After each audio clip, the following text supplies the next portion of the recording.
авч төрдөг байж.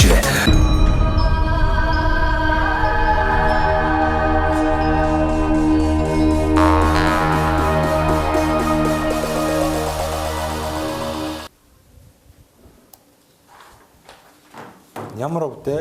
Яа нэ. Айтайхан л байгаа зү. За яг холоос авч Гэхдээ таачтай. Сууж байгаа харахгүй. За. Хол ой. Тэжгүй гости. За зэтэм бид. Оо миний сандал чи яасан вэ? Энэ дээр жижиг энийг Аа ингээд очлуулчихнаа. Заасч. за би ч хатээчлэхгүй л сайн. Яах. Зүгээр. Жижиг юм байгаас та. Үгүй хоёлаа одоо өндөр нам адилхан болчихлоо. За. Тий. За.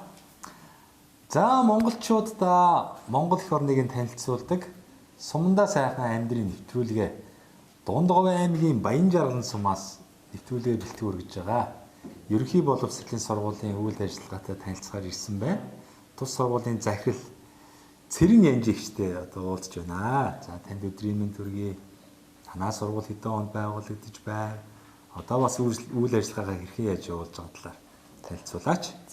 За баярлалаа. За ингээд энэ өдрийн амар амгалан та бүхэндээ өөрт чинь ингээ алтгаж байна. Ингээ манай сургууль 1940 онд байгуулагдсан. Эдүүгээ одоо 84 жилийн түүхтэй 32 багш ажилчин 170 сурагчтай сургууль хүмүүжлэхийн үйл ажиллагааг явуулж байна. За тэгээд сургуулийн хувьд бол 2014 онд шинээр ашиглалтанд орсон. Спорт заалны хувьд бол 2009 онд баригдсан. Дотор байрны хувьд бол 2012 онд шинээр баригдсан. Ингээд бол ямар ч гэсэн барилга машингийн хувьд бол одоо орчин нөхцөлийн хувьд бол одоо ийм цогц ийм сайхан ариул аюулгүй орчинд үйл ажиллагаагаа явуулж байгаа. За багш нарын мэн одоо бас хангамжтай боловсон хүчний асуудал ямар байна? Одоо сургалтын хэрэглэгдэхүүний бас тал дээр тийм ээ. Бас ямар хөө байдаг вэ? За багш нарын хувьд бол одоо яг орон тооныхоо нөгөө хүүхдийн тооноос шалтгаалаад бол яг үндсэн 13 багштай байх хэвээр. Одоогийн хувьд бол одоо 13 багшаа болвол бүрэн 13 багшаар бол хангагдсан байгаа. Багштай холбоосон хүчний хувьд бол нэг 70 орчим хувь нь бол орон нутгийн боловсон хүчингээр бол хангагдсан байгаа. Яг одоо төрлөх сумынхаа.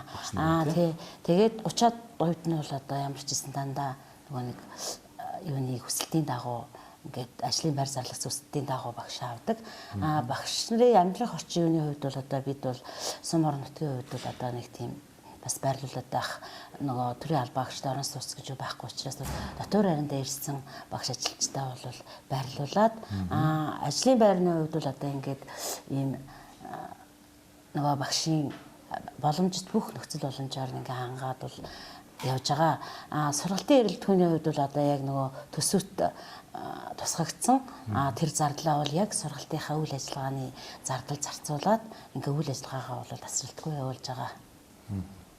За ерөнхий боловсрол олж авах насны одоо сумын хэмжээнд хичнээн хүүхд байдгийн. Тэгээд яг хүүхдүүд маань бас одоо ангид дүүргэлт бас хэдэн хүүхэд нэг ангид сурж байна тий. Сумын хэмжээгээр бол 6-аас 14 насны хүүхэд бол одоо сургууль сурах ёстой шүү дээ. Тэгээд 6-аас 14 насны бол нэг 228 орчим хүүхэд идэг сумын хэмжээгээр. Тэрний бол одоо 170 хүүхэд нь бол өөрийн сургуульдаа сурж байгаа.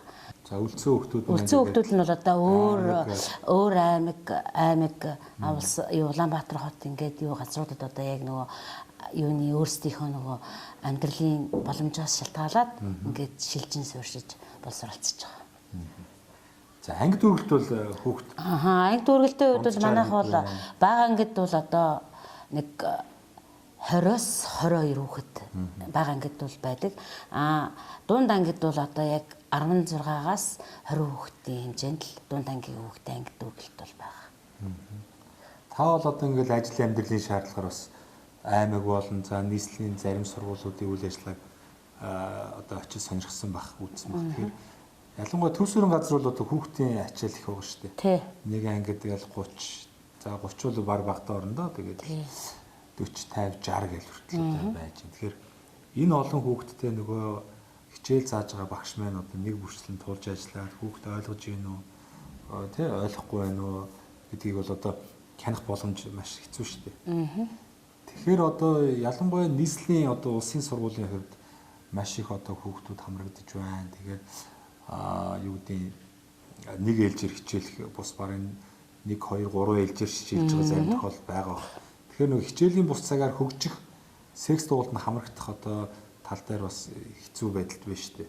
Тий. Тэгэхээр ерөнхийдөө хүүхдүүд маань сумын сургууль сурснараа баг төв суурин газар суралцж байгаа хүүхдээс илүү сурлагын хувьд илүү болж байгаа хандлага ажиглагдаад байна шүү дээ. Энэ маань юу гэхээр сүүлийн жилүүдэд одоо энэ улсын чанартай тэмцээн уралдаан олимпиадад ер нь орон нутгийн ялангуяа сумын хүүхдүүд бол дандаа тэргүүлэх одоо байр эзлэгч гэдэг юм уу. Энэгээрээ бол одоо нэг сургалтын чанар юм харагдаад байна л та. Энд дээр та юу гэж бодож байгаа? Хөдөө манай сумын хувьд бол онцлогтой шүү дээ. Одоо ингээд 200 ч хүүхдийн багтаамжтай ийм сургуультай. Тэгээ нэг л ээлжээр бүх бүлэг нэг тэгээд 9 англи хичээлж байгаа. Тэгэхээр нэг ээлжээр хичээл орно. Тэгээ өдөөс хойшийн цагаар бол одоо ингээд зааландаа хуваарийн дагуу секс дугуйлан бүх зүйлүүд нь ордгоор орчин. Тэгээд номын сан бол одоо багангийн хүүхдүүдийг бол 30-30 минутын зайтай ингээд нөгөө номоо унших тийм нөгөө цаг гаргах чинь хөтөлбөрийн дагуу дотор байрны хүүхдүүд 4 өдөр спорт зааландаа тоглох хуваартай. Тэгээд өдөөс хойшийн цагаар бол багш нар нөгөө нэг хүүхэд нэг үртэ тулж ажиллах боломжтой нөгөө давтлага үйл ажиллагаагаа бол зохион байгуулалт явуулчихна. Тэгээд соёлын төвөөс бас тодорхой хэмжээний дугуйлангууд ажиллана. Бүжгийн дугуйлан, дууны дугуйлан гэх. Тэгэхээр тэр үйл ажиллагаанд бас нөгөө спортоор хичээлдэг хүүхдүүд хамрагдчихна. Ингээд бүх боломж нь бол нээлттэй. Тий. Тэгэхээр энд завшааныг ашиглаад идэх шиг одоо бас уриалах гэдэг юм л да. Заавал одоо нийслэлд ингээд тэр утаа, тоосчлт, төгжрэл те одоо гарц замын одоо зам нэвтрэх гарцаар гарахад хүртэл одоо бараг л маширээл дайрчих гал ер нь их хэцүү орчинд одоо хүүхдүүд хичээлдээ яваад байна шүү дээ. Тэгэхээр одоо болж игэл өвөг дээдс, аав ээж өөрийн төрж өссөн сумандаа хүүхдээ сурах тал дээр бас аав ээжүүд минь анхаарлаа хандуулах юм бол одоо энэ сум орнууд чи илүү одоо хүүхд хөгжих боломж байна. Эрүүл цэнгийг агаарна байна. За одоо адагдал энэ сумаас одоо нийслэл рүү орж ажиллаж байгаа одоо аав ээж нар маань те энэ чинь өвөө эмээ айгуул суман дээр байгаа шүү дээ. Өвөө эмээ дээр нь байлгаад одоо энэ сумын сургуульд хүүхдээ өгөх ч гэдэг юм уу. За бүр болохгүй бол ах トゥ өнөр нь ч гэсэн байгаа байна. За бүр болохгүй бол одоо сайхан доктор байр байгаа шүү дээ. Доктор байр ч одоо нэг үе бодвол гадаагаарч 0 бизнес асуудалгүй болцсон. Ер нь одоо энэ сумын сургуулиуд чинь дотроо 0 дүүш одоо дотор байрнаас одоо ийм болчиход байгаа учраас хүүхд хөгжих эрүүл цэвэр одоо эко хүнстэй эрүүл цэнгэг агаарт тэгээд нэг ангийн одоо дүүргэлт харьцангуй бага учраас нөгөө хүүхдтэй багш нь тулж ажиллах боломж байна. За хичээлийн бус цагаар одоо спорт болно тийм ээ одоо маш олон өөрийн сонирхж байгаа хичээлийн ингээд давтлага аваад секс дугуйнд хамрагдах бүрэн боломж энэ сум орнуудад ч байгаа байна шүү. Тэгэхээр одоо ялангуяа одоо жишээлх юм бол Баян жаргалан сумынхаа одоо гаралтай аав ээж нартай хандж хэлэхэд одоо хүүхдээ энэ суман дээр авчир сургаа. Өвөө эмээ дээр нь ч юм уу одоо энэ дотор байранд нөгөө хүүхдээ сургах юм бол танаа энэ сургуульч одоо бүхэл сайхан хичээлийн хэрэглэгдэхүүн анги танхим кабинетүүд нэг сайхан болсон байна. За багшийн одоо боловсон хүчин одоо хангалт одоо тэ бүх багш нар нь байна. Ингээ хүүхдээ хөгжүүлэх сайхан боломж бол одоо энэ сум орнуудад ч юм байш шүү гэдгийг бас уриалах гэдэг юм л та. Ер нь бол зөв биз дээ. Зөв шүү дээ. Тэгээ болж игэл одоо аав ээж нар минь ялангуяа энэ ч нэ одоо мал ах уу, амьдрал ах уу бүх юм явагддаг бол заавал хүүхдээ одоо аймаг нийслэл рүү одоо хэн нэгэн лөө тэгээ төв бараадуулах одоо шаардлага албан шүү. Хааштай нийслэлийн амьдрал одоо ямар болцсныг бүгдээрээ л мэдчихээн. Төгжрээд явахгүй байна. Агаараа хөрсний бохирдол маш их байна. Стресс их байна. Тэгэхэд одоо энэ сайхан нутаг орондоо идэвхтэй сайхан сураад цаашлах юм бол энэ чинээ сайхан ажлын байр бий болгоод залуучууд маань одоо сумдаа ирж сайхан амьдраач л гэж одоо уриалаад яваад байгаа шүү дээ. Тий зөв тий. За багш маань бас одоо өөрийгөө танилцуулна ш. Та бас яг энэ сумын одоо уугуул хүмүүд юм таны аав ээж ус ямар хүмүүс байв? За би бол энэ нутгийн хүүхэд 2000 онд нөгөө Монгол Улсын их сургуулийг төгсөж ирээд Монгол Улсын их сургууль сурахдаа бол одоо сумын тэтгэлгээр сураад тэгээд 10 жилийн гэрээ байгуулад бас ингээд юутайгаар хөнгөлтэйгээр ингээд сурж ирсэн. Тэгээ одоо бол ингээд өдийгөө 24 жил бол тасралтгүй ингээд энэ сумандаа бол тасралтгүй ажиллаж байгаа. Сургууль сурахаа өмнө бол 3 жил ажилласан. Ингээд би ч одоо сумандаа бол ингээд 27 жил ажиллаж байгаа байхгүй юу. Тэгээд тэрнийхээ 27 жилийнхээ 2004 оноос хойш одоо ингээд яг 20 дахь жилдээ энэ сургуулийг бол ингээ удирдаад явж байгаа. Манай сургуулийн хувьд бол бас их онцлогтой. 2010 онд энэ дэм боломж үнцгийн нэрмжит сургууль болсон. Тэгээд бас ийм сайхан юм хүний бахархалтай сургуулийг удирдах явж байгаад их өөрөө бол бас их бэлгшээдгээ. Манай аав ээж бол одоо яг л энэ нутгийн хүн. Бас сум нэгдлийн удирдах ажилтан хийж исэн ийм хүмүүс байгаа учраас бол одоо тэгэл ээжийнхээ загсан захиасаар одоо ингээл сумандаа бол ингээл яг л сайхан ажиллаж байна. Баян жаргалан сумын ер нь онцлог юу вэ? Одоо сайхан хуучны өвчүүл юу гэж ярьдаг байсан, юугээрээ онцлог юм. Мэдээж хэрэг Дунд Говь аймаг бол одоо дуу хоорын үлгийн нутаг гэдэг олон сайхан дуучид төрөн гарсан байдаг юм байна. За тэгээд одоо айргаараа салдартай байх шинэ тий.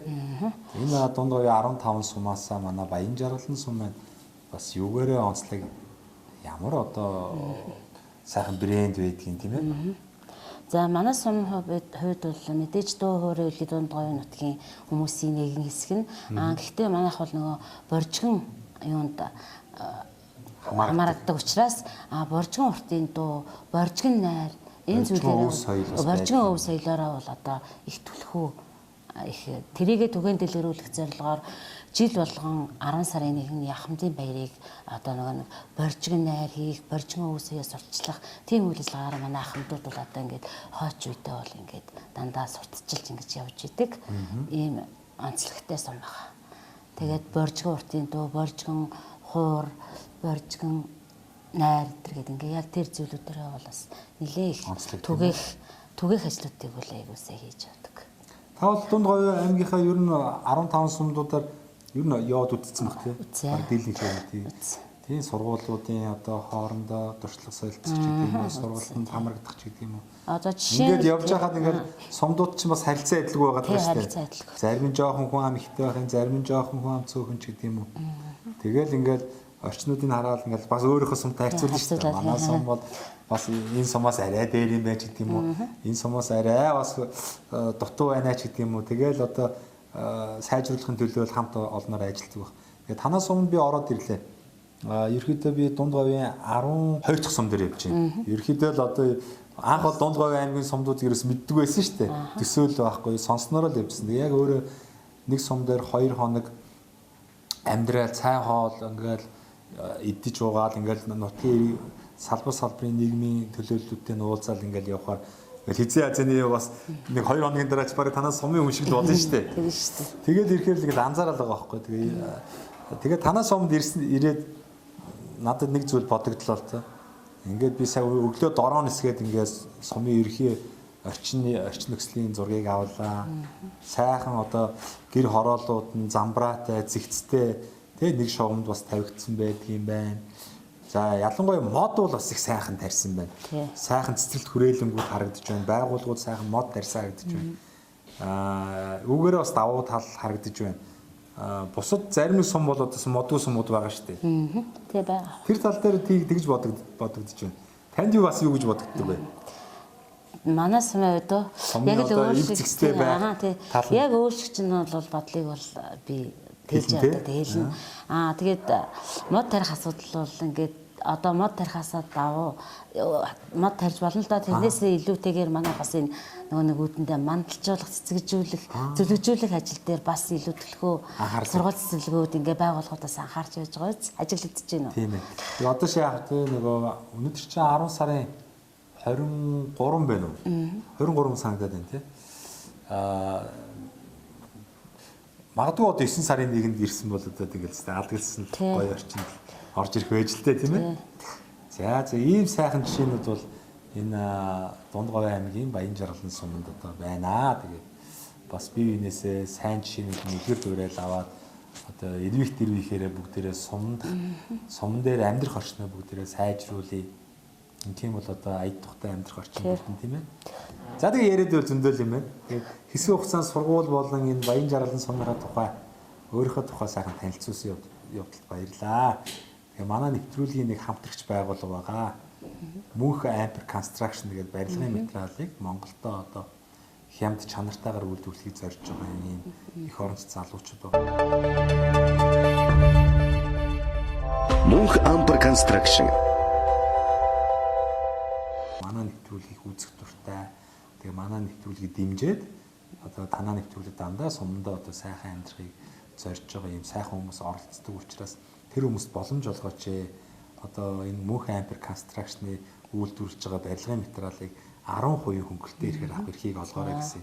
Энийг танд дамжуулъя. Тэгээд энэ Мөнх Amper Construction одоо компани маань болохоор сүүлийн үед нөгөө барилгад их хэрэглээд байгаа Лего блок гэдэг юм том блокууд тий цөөхөн тооноор ингээд маш богино хугацаанд байшин байгууламж барьдаг Лего блокийг үйлдвэрлэж байна.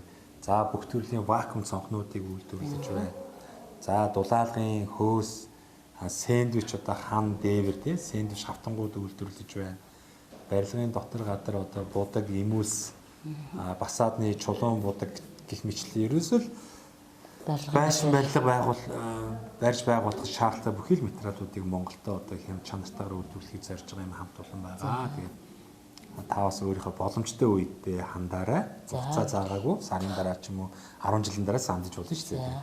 Боломжтой үедээ бас барилгын материал хэрэг болох юм бол хандаарай.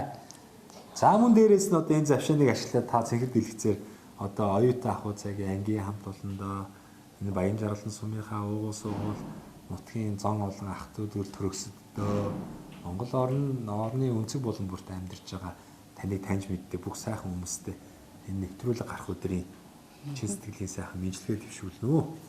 За баярлалаа. За ингээд ийм сайхан нэвтрүүлэгт ингээд оролцсондоо их баяртай байна. За ингээд нийт намайг таньдаг бүх хүмүүстэй ингээд эрүүлийн аз жаргал сайн сайхан бүхнийг хүсэн өрөөё. За мэдлэгээ чи ингээд ер нь ая дууны хамтаар үрдэн штэ. Таны сайхан ая яаж. За дуулдгүй. Ер нь гайгүй дуулцдаг баха. Дуулдаг бол үгүй. За та өөртөө чи хамт дуулна штэ. За би яг мэдвэл төрнэ. За тэгвэл өөрийнхөө хамгийн сайн мэдих миний нутгийн бараа гэдэг дуулъя. За газрын холоос зайвалзсан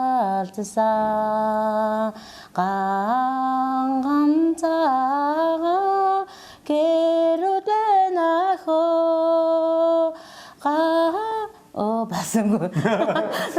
Та уг нь гоё мөнгө алдахгүй аюу гоё. Ер нь дажиг дуучсан юм шүү дээ. Тэгээ соёлын төвийнхээ бас ард түмэнд бас олон жил дуулсан биз. Оролцсон байна. Сайхан л бас хоолойтой юм байна. Бас солгоорохгүй, өнгө алдахгүй бас их айтайхан явчт юм байна. За дахиад нэг орлоод үзв үү? Болох уу? За бий.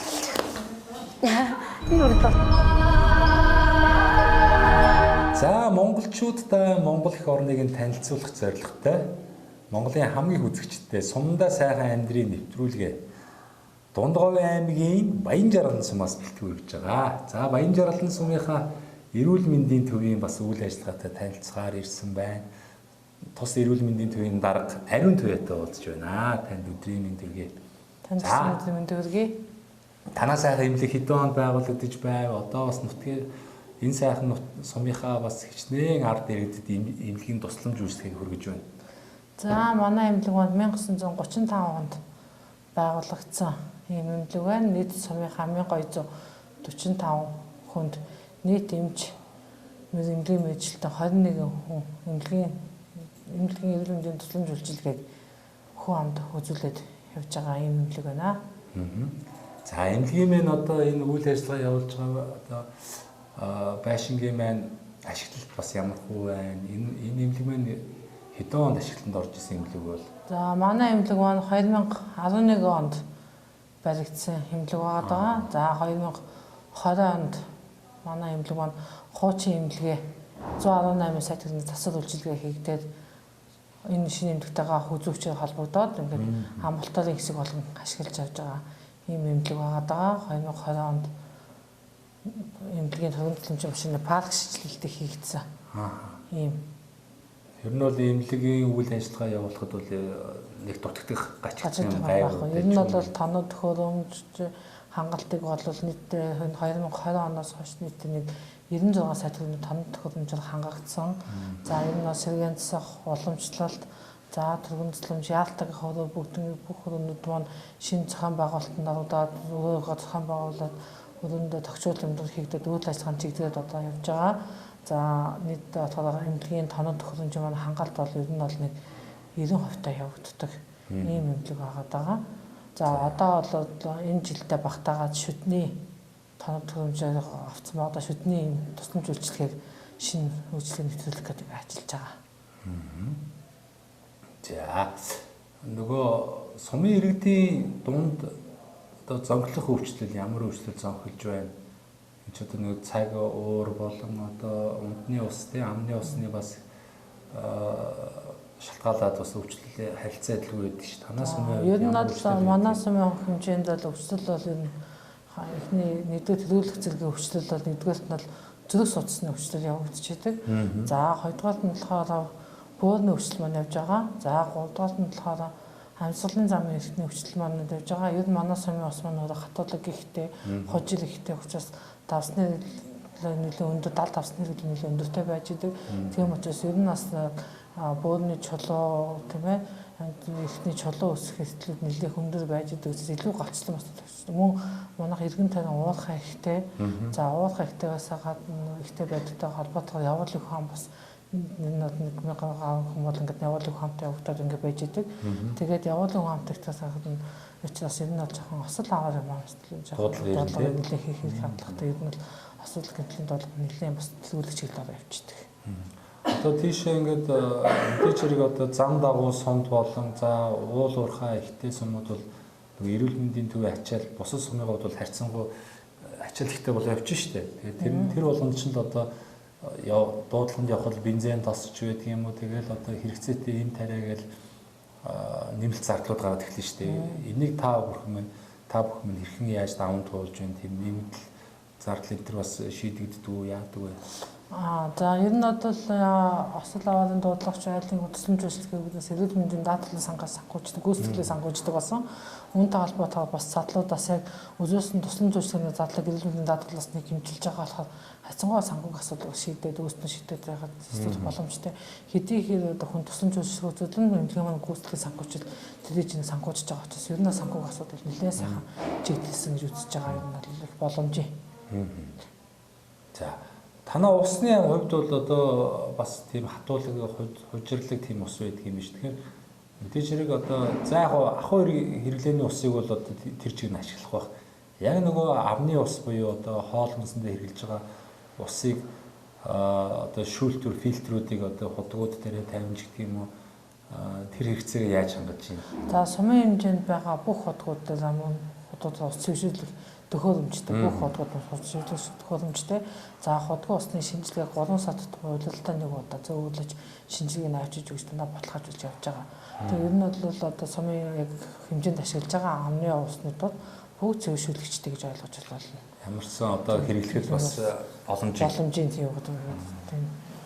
Одоо манайхан ч бол ер нь бүгдээрээ л нэг ойр зүрийн хөнгөн шинж тэмдэгч гэдэг юм уу баг зэргийн өвдөлтийг бол ер нь намжаах маягаар нэг ийм хэрэгжилдэг ч гэдэг юм уу эсвэл өөрснөө дур мэддэг ч гэдэг юм уу эсвэл одоо тэр чигээр нь одоо зүтгүүлж байгаа л одоо тэр шинж тэмдгийн дарддаг ч гэдэг юм иймэрхүү маягаар явсаар байгаа сүүлдээ бүр нэг дэвчгийн аргагүй өвдөхөөрөө ч гэдэг юм уу нэлээд одоо хүндэрсэн үед нь бас эмнэлгийн байгууллага руу дийлэх хэрэгт мэн хандаад байгаа шүү дээ. Тэгэхээр энэ тал дээр та эдмэн болон манай энэ эрүүл мэндийн яамнаас ч гэдэг юм уу бас шатаратаар арга хэмжээнүүд авдаг л байх. Тэгэл өөрчлөн сэргийлэх үйлчлэгүүд бас энэ тэнд тийм ээ янз бүрийн аянгууд бас хийж л байгаа. Энэ тал дээр ер нь ямархуу байх ёстой ард иргэдмэн. За ер нь бол нийгмийн эрүүл мэндийн чиглэл маань тэргүүлэх чиглэл гэж үзэж манай эмнэлэг үйл ажиллагаа явуулж байгаа. За нийгмийн эрүүл мэндийн чиглэл бидний нөөцөн хаан биш өвчнөөс нь утсан сэргийлэх арга хэмжээнүүдийг нэлээд сайн явуулж байгаа гэж бодож байгаа. Үүнд болгоо мэдээлэл иргэдтэй мэдээлэл сургууль сурчлагаануудыг нэлээд хийж байгаа. За мэдээлэл сургууль сурчлагаан зөвхөн сургалт гэж хийгдээл танхимд хийгээд байхгүй тийм ээ. Гэрийн явуулын үйлчлэгүүдийг манайх бол нэлээд татмал идэвхтэй болгочихсон. За уйлалд хагас жил дундаа нэг удаа бүх хайлуудаараа ингэж явагдаж жилдээ 2 удаа бүх хайлуудаа усан сэргэлт үзлэгт явагддаг байгаа.